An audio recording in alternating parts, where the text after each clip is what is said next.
Dito kami ngayon sa eye clinic surgery kasi nagpa-check up si Lloyd sa cataract niya on the right eye side. Napakainit sa labas.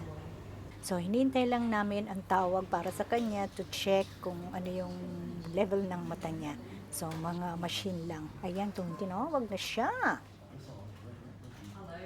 So, habang naghihintay ako, merong mga matatandang nakatingin sa akin dahil kasama ko si Lloyd. Natapos na sa kanya yung check-up ng machine, so maghintay siyang tawagin ng doktor. A lot of tests done, so we're just waiting for the doctor. Ayun, tinawag ulit siya para tingnan na ng doktor kung kailan siya operahan. So, hintay ulit ako. Ayan, natapos na siya. Nagbabayad na siya ngayon. So, ano pa nga ba? Natapos na siya. So, March 4 ang kanyang schedule for cataract operation. So, masyadong mahal. Pero okay lang. That's for your health. Ano pa bang gagawin sa pera kundi pangalagaan ang sarili, di ba? So, alam mo, pag kami pumupunta ni Lloyd sa isang lugar na puro mga matatanda, yung sabihin yung pinupuntahan o nagpupuntahan puro matatanda, tinitingnan kaming dalawa. Kanina, yung dalawang receptionist, talaga namang tumitingin at tumiirap at nagtitinginan sila. Pero, sabi ko sa kanya, are you having a problem? Are you having a problem? Are you okay? Sabi niya, oo daw. But anyway, sinabihan ko lang sila na have a good day. So, ganon. So, it's a bit annoying. Yung nangyari, yung dalawang receptionist doon, yung isang trainee, tiningnan ako kasi tingin talaga siya sa akin na parang sinasabi, bakit matanda yung kasama mo? Pero sa akin, okay lang yun. Palagi na lang ganun yung ginagawa sa amin. Lalo na pag nagpupuntahan kami sa mga lugar na papacheck up yung mga senior citizens. So, di ko naman siya kinonfront. Sinabi ko lang sa kanya, are you okay? Para lang pinaalam ko sa kanya na I saw you. Kung ano yung tingin mo sa amin, nakita kita. I did that para malaman niya na receptionist sila, kailangan maging maingat sila kasi kung hindi, irereklamo sila ng mga kliyente nila. Ako pala ang magdadrive. Andra si Lloyd, oh. ako pala ang magdadrive kasi nga nilagyan ng ano yung kanyang mata. Ayan, sige mag-drive na kami. So yun, kaya medyo ako ngayon, kailangan masanay na ako na ang mga tao ay masyadong usisero. Pero sige lang, the Lord is good. Sige, mag-drive na kami at kakain kami. Bye-bye. Nandito na kami sa 63 Coffee Shop. So, merong Pilipina dito na nag-work. Napakabait nga, magkapatid. Pakilala ko sa iyo. Puntahan na lang natin kasi magtatrabaho busy. Ito si Yasser. Say hi sa my vlog. Napakagwapo niya, oh. Kapatid siya ni Laging tita. Hello po! Making coffees! Ilang taon na kayo nag-work dito? 1.5 po. Si Tico po, 2 years. Oh, wow. Oh, so yun. 1.5 years. So, napakasipag nila. Siyempre, gustong-gusto sila ng company ito. Ang gwapo naman ng asawa ko habang naghihintay ng pagkain. So, nilagyan ng chemicals yung kanyang mata, eyebrow. Kaya ako muna ang nag-drive. Yan na ang coffee. Uy! Kasi mainit tita eh. Okay lang ako. Alam, binigyan niya ako ng apple juice. Yeah. Thank you. Thank you, tita. She's vlogging. Tita, do you edit your own video? So, ayan, ang binigyan niyang apple juice. Sabi ko kasi, tubig na lang ako kasi para tipid. Pero yung binigyan niya ako ng apple juice. Sarap, sarap. Medyo matamis lang. Ayan na siya. O, ayan. Thank you. Yan ang pagkain namin. And the French toast? Titos. And the pancakes. Thank you. Thank you. Where's Tita? She's getting a cutlery po. Sabi ko, pag free kayo, minsan mag-date tayo. Okay po, Tita. Okay, para naman, sige, one time.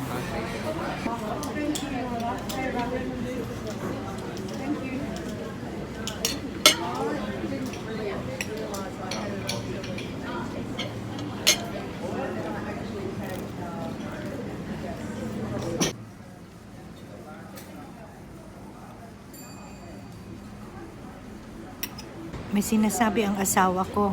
Ito. What did you say, hi? Be nice going back for a visit to the Philippines again. Wow. Ayun, gusto niyang bumalik na naman sa Pilipinas. Ewan ko, kala mo may pera, no? Pero gusto ko rin bumalik sa Philippines ulit. Anyway, we'll see. Tapos nang kumain, kaya ito na. Punta na kami sa sasakyan. So, babalik ako sa school. Kaya yun. Para ituloy ang trabaho at may imimit din kami. O ako lang pala kasi si Lord, mamaya may trabaho siya eh. So kailangan niya nang magpahinga. Ayun. Grabe talaga ang init. Ay nako. So yung sa Amerika napakalamig. So dito mainit. Ang Christmas dito is napakainit. Kaya lahat ng tao pag Christmas time nasa beach. O mga sa dagat, iba-ibang lugar ng beaches dito sa Australia. So, ito yung aming pinagdadrivean. Yan, jetty. So, drive muna kami and then balik na sa office.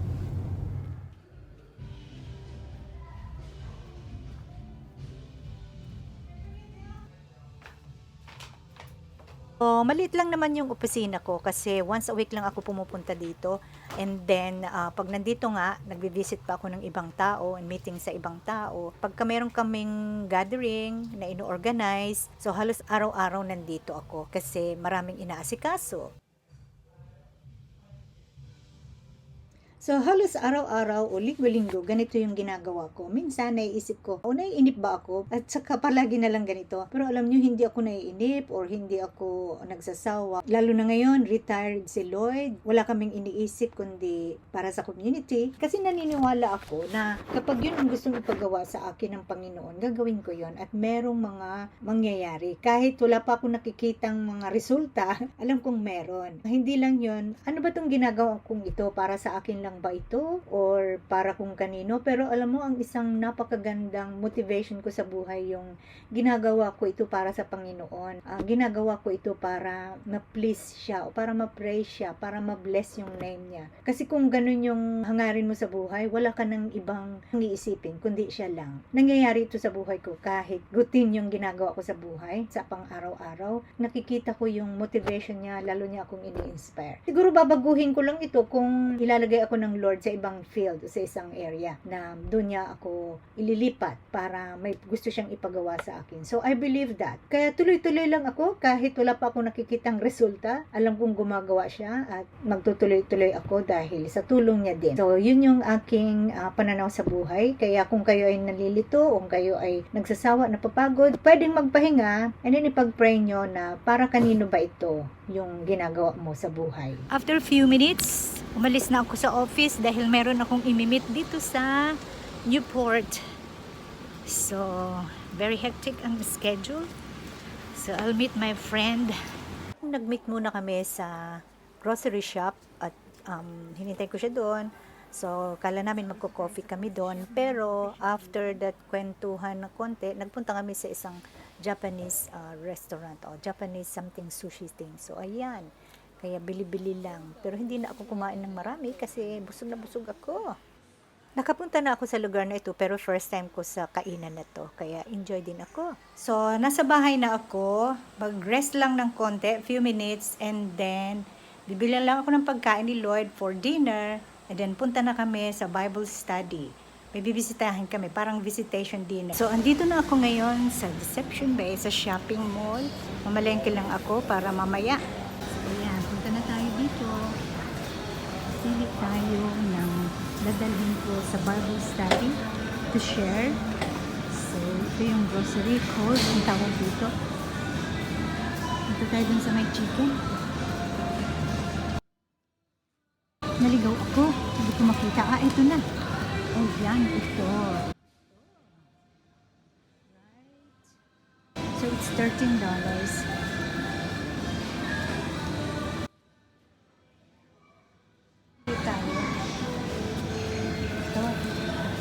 Okay.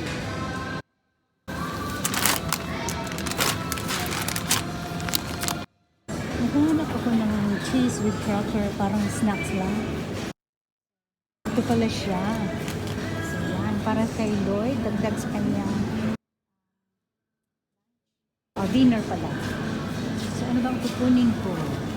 We'll see. Ano bang maganda? Mas gusto niya to.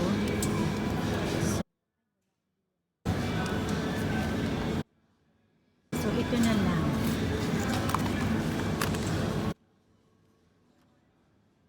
Nakatulong na ako. Okay, thank you. Thank you very much. So, ito, I need 2 for 6. Ito, $6. So, ito na lang kunin ko.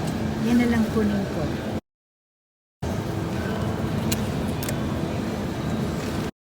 So, ito, at saka chicken, okay na para tonight. Ito naman, kay Lloyd, at saka Subway. Mamaya, bibili tayo. Babayad tayo dito.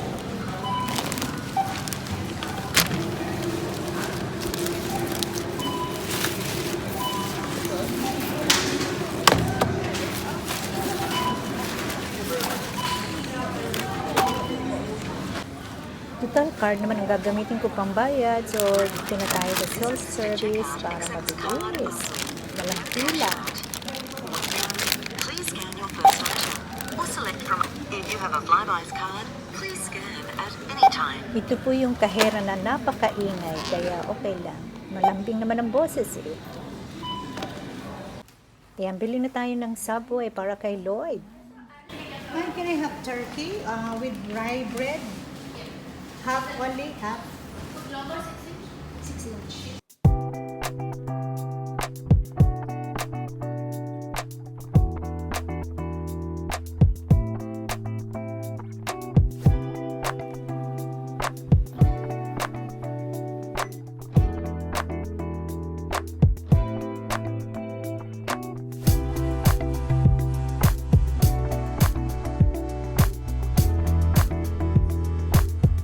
Ang bilis ng oras. So, ito na ako sa sasakyan.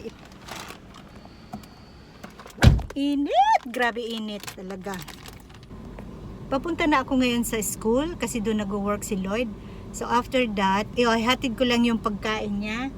Pagkatapos niya, pupunta na ako sa fellowship mamayang gabi. Ito na ako ngayon sa bahay ng aking kaibigan. Ito, nagluto siya ng pansit. Ayan ang niluto niya. Say hi, Terry. Ito si Terry. Terry! Hello. Hindi pa dumadating yung mga kasama namin. Mga konti lang siguro kami. Pero salamat kay Terry. Woohoo! Kaway-kaway dyan. Masarap siyang magluto. Bicolana din siya. Masarap siya magluto ng laing. Hindi lang siya nagluto ng laing. Pero okay lang. Meron na akong laing, pero naluto ko nakaraan pa. So, pwede i-init natin. Nakaraan pa yun. Okay na yun. Okay lang.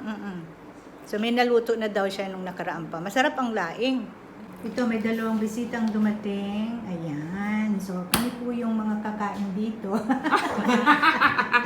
Kain Sana kami ng kayo, chicken. sana kayo.